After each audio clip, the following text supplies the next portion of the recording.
first joined the troop, I looked at the older guys in the troop and I was like, wow, I'm never going to get there, and they must have it all figured out. And I was wrong on both accounts, especially the second one. I remember the meeting where I finally realized that I was an older scout in the troop, because when you first join, there's so many scouts ahead of you that you just kind of ride on their coattails and don't have to do anything. It was about when I was in 9th grade, I walked into a scout meeting and I realized there were 20 guys who were younger than me, and only about 5 who were older than me. I was like, man, I'm an older scout now. Crap. I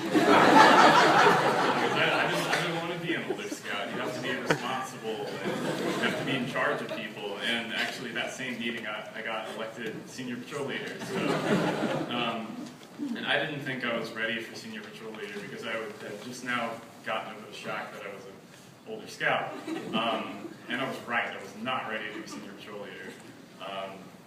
But I guess that was the best leadership experience I could have gotten, because I had gone through the troop leadership training and the National Youth Leadership Training, but you don't really get any real leadership training until you actually have to use it in a situation. And it's a lot different if you're leading a group of guys in a leadership exercise where it's there's a rope and you have to get over the rope without touching the rope. By the way, you just put a jacket on it.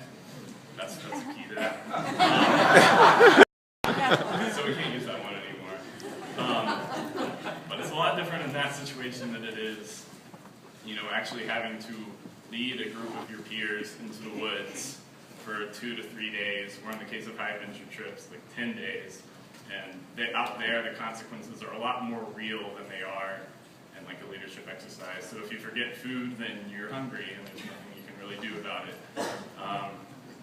And also an interesting experience when I was SPL was that my dad had just become scoutmaster at the same time. So we were both, as father and son, the leaders of the troop. And so it was good and bad, because it was good and bad also in the sense that it's hard for a young man to be honest with an adult unless he's your dad. So he would come to me with an idea and be like, hey Gibson, I think we should do this. And normally if he was someone else, I'd be like, oh yeah, great, sure, let's do it. But since he was my dad, I was like, that's a terrible idea, what were you thinking?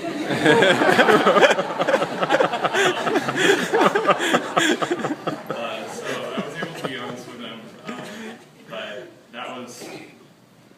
that experience with us being co-leaders in the troop is definitely memorable for me and special, because I could actually see that my dad was a human being who had shortcomings and feelings like me, and so I cherish that time because I could see you in a different light and see that you're me every way.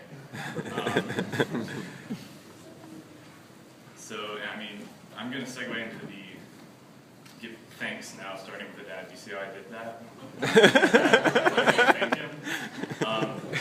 Thank you for everything you've done for me personally, and for all these guys who are going towards the Eagles, and all the other guys who you were the Scoutmaster for.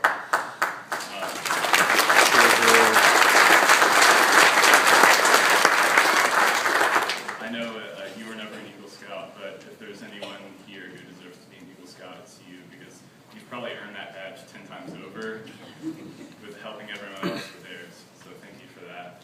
And Mom, thanks for letting us go in the woods for 3 days. You probably think we're crazy, because we'll come back from a scout trip and be like, yeah, it was 4 degrees. She's like, you guys do this stuff for fun? So she probably thinks we're crazy. And thank you for all you've done for me in scouting and beyond scouting, especially with helping me with the finances on my Eagle project. She's an accountant, and I'm not an accountant at all. I knew after doing my Eagle project, I know for sure I'm not going to be an accountant.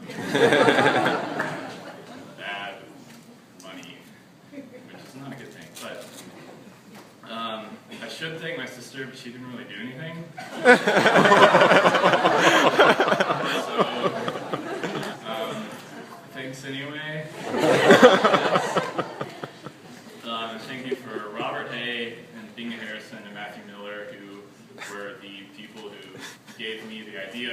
project and helped me fulfill it throughout the whole process. Thank you for everyone who donated money to my project. I couldn't have done it without the money. And I had extra money, which was really good, so I could also donate that to the beneficiary. And especially for the people who helped me on my project, it was great to show up on the day of my project and have at least 24 people there to help.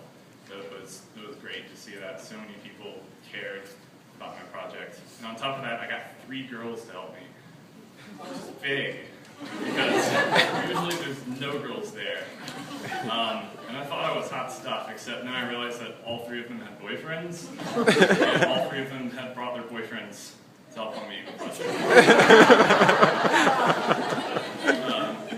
And thank you to all the assistant scoutmasters who had helped me, and Mr. Keith, who was my scoutmaster before, and who helped me on my Road to Eagle as well, and just everyone who's supported me throughout this whole process. Because a lot of you have given me emotional support and all that to help me through this. So thank you all, and congratulations to Dalton, Harrison, and Reynolds as well. It's been fun, and I'm done now. So.